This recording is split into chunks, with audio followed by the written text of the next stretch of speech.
রায়পুর পৌরসভা কর্তৃক ডাকাতিয়া নদী ও তৎসংলগ্ন খালের বর্জ্য অপসারণ সহ ডাকাতিয়া নদীর পৌর অংশের কচুরিপানা অপসারণ কাজের শুভ উদ্বোধন করেছেন লক্ষ্মীপুর 2 আসনের জাতীয় সংসদ সদস্য অ্যাডভোকেট নুরুদ্দিন চৌধুরী নয়ন।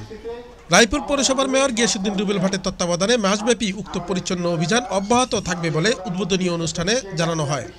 আমি নির্বাচনে যখন 3 বছর আগে আপনাদের মাঝে এসেছিলাম, আমি বলেছিলাম যে এই ডাকাতিয়া নদী, এই মৃত ডাকাতিয়া নদী পৌর অংশে এবং খাল যে খালগুলো রয়েছে এখানে এখনো যদি আপনারা যান দেখবেন এখান দিয়ে কচুরিপানার উপর দিয়ে আপনারা হাঁটাচলা করতে পারবেন। বৃহস্পতিবার বেলা 11:30 ঘটিকার সময় রায়পুর পৌরসভার 3 নং ওয়ার্ডস্থ ওয়াবদা কলোনির ভিতরে উক্ত উদ্বোধনী কার্যক্রম অনুষ্ঠিত হয়। পৌর মেয়র গিয়াসউদ্দিন রুবেল ভাটের সভাপতিত্বে অনুষ্ঠানে প্রধান অতিথি হিসেবে উপস্থিত ছিলেন লক্ষ্মীপুর 2 আসনের জাতীয় সংসদ সদস্য অ্যাডভোকেট নুরুদ্দিন চৌধুরী নয়ন। বিশেষ অতিথি ছিলেন রায়পুর উপজেলা পরিষদের চেয়ারম্যান অধ্যক্ষ মামুনুর রশিদ, রায়পুর পৌর আওয়ামী লীগের সভাপতি কাজী জামশেদ কবির বাক্কিবিল্লা, রায়পুর থানা অফিসার ইনচার্জ ইয়াসিন ফারুক মজুমদার, পৌর 3 নং ward councillor Yusuf Hossain BSS সহ রায়পুর উপজেলার বিভিন্ন প্রিন্ট ও ইলেকট্রিক মিডিয়ার সাংবাদিকবৃন্দ। আমার দৃষ্টিতে আমাদের আধুনিক বাস টার্মিনাল, আমার দৃষ্টিতে এখানে পৌর শিশু পার্ক, আমার দৃষ্টিতে এখানে এই ডাকাতিয়া নদী শুধু কাজের আংশিক উদ্বোধন নয়, পৌরসভার সীমানা শুরু থেকে শেষ একটা কচুরিপানা যেন না থাকে সেরকম কার্যকর একটি প্রকল্প গ্রহণ, কিছু রাস্তা সংস্কার, মাদককে একেবারে জিরো মাত্রায় নিয়ে আসার চেষ্টা করা।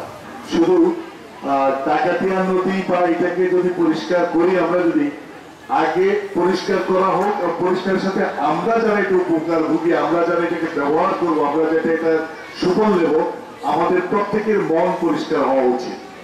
ডাকাতিয়া নদী, এই নদীকে পরিকল্পিতভাবে এই কালভার্টটা, ব্রিজটা, কাঠের পোলটাকে ক্লোজ করে দিয়ে এখানে রাস্তা করা হয়েছে পরিকল্পিতভাবে। পরে 2 পাশে দোকান সৃষ্টি করে তৎকালীন ক্ষমতাসীন যারা তারা ফায়দা নিয়েছে। এক দোকান থেকে 20 লাখ, 50 লাখ, 1 কোটি নিয়ে তারা এই দোকানগুলি এখানে করে তারা ফায়দা হাসিল করছে। কিন্তু তারা এই যে কালভার্টটাকে তখন ডেস্ট্রয় না করে ইচ্ছা করলে একটি দৃষ্টিনন্দন ব্রিজ উপহার দিত, যে ব্রিজটি এখন রায়পুরবাসীর জন্য অনেক সৌন্দর্য বয়ে নিত। এদিকে ডাকাতিয়া নদীর কচুরিপানা অপসারণকে সাধুবাদ জানিয়েছেন স্থানীয় জেলে সম্প্রদায়ের লোকজন। তবে নদী থেকে কচুরিপানা অপসারণ করে যেন ডাকাতিয়া নদীতে কোনো প্রকার ইজারা প্রদানের মাধ্যমে মাছ চাষ করে নদীকে দখলের পায়তারা না করা হয়, সেজন্য প্রশাসনের দৃষ্টি কামনা করেন জেলে সম্প্রদায়ের লোকজন। বছর বন্ধ, মানে যা চলা ছিল এখন বন্ধ, একদম বন্ধ। কচুরি টচুরি আবর্জনা, গরু ছাগল মানুষে হালাই গন্ধ বা সব করে রাখছে। কোনো আমরা সাইডে থাকার মতো কোনো যোগ্য আঙ্গ নাই, এটির গন্ধ আসছে।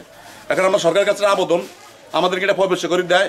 কিছু লোকজন আছে দড়ি মারি মাছ টাছ খায়, এই আর কদিন বাদে লিজ চায়, লিজ নেয়, আমরা লিজ করছি আর লিজের মামলা করি, আমরা পক্ষে নদী নিয়ে আসছি। গরিব বাতন হয়ে যায়, এই যদি কাংডার দল হয় দেখুন একটু সারিয়ে বাড়িয়ে খাইতে পারবো, জীবন ভাই সজীব উঠলে খাইয়া জীবন রাখা করতে পারবো। আর যদি ইজারা দেয়, ইজারা দিলে আমরা বাতন মরিবে যাম, গাঙ্গের লাইম তো দিত না, গাঙ্গের লাইম তো যা তো সুবাদি দিত না। কি জন্য এখানে মনে করেন মসজিদে আমরা হাজার হাজার লোক আছে নদী পথে, আমরা আমাদের ব্যবসা মনে করেন জন্ম থেকে আমরা মাছ টাছ ধরে আমরা খাই, আমাদের ব্যবসায় আমরা সদাগর বংশের লোক, এটা সবাই জানে বাংলাদেশ সবাই। উনিও সাল শেষ হয়েছে 19 সালে। এটা জনগণের হক, সরকারি নদী জনগণের হক। গোসল করবো, নদীতে ব্যবহার করবো, মাছ ধরবো, একটা জাল মারবো, কিন্তু সবকিছু বদ্ধ হয়ে যাবো।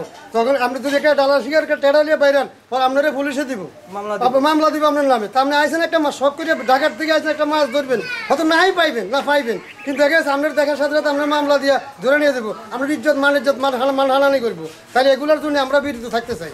ভারতের ত্রিপুরা রাজ্য থেকে উৎপত্তি হয়ে বাংলাদেশের কুমিল্লা এবং চাঁদপুর তথা রায়পুর উপজেলার উপর দিয়ে প্রবাহিত হয়েছে এই ডাকাতিয়া নদী।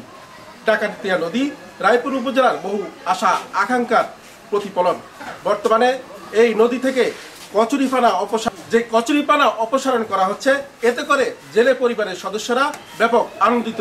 তবে তারা দাবি করছেন এই নদীতে যদি কোনোভাবে ইজারা দেওয়া হয় বা কোনো অপশক্তি যদি এই নদীতে মাছ চাষ করার চেষ্টা চালায়, তাহলে তারা একে যে কোনো মূল্যে প্রতিহত করবেন, এমনটাই বলছেন এখানকার জেলে পরিবারের সদস্যগুলো।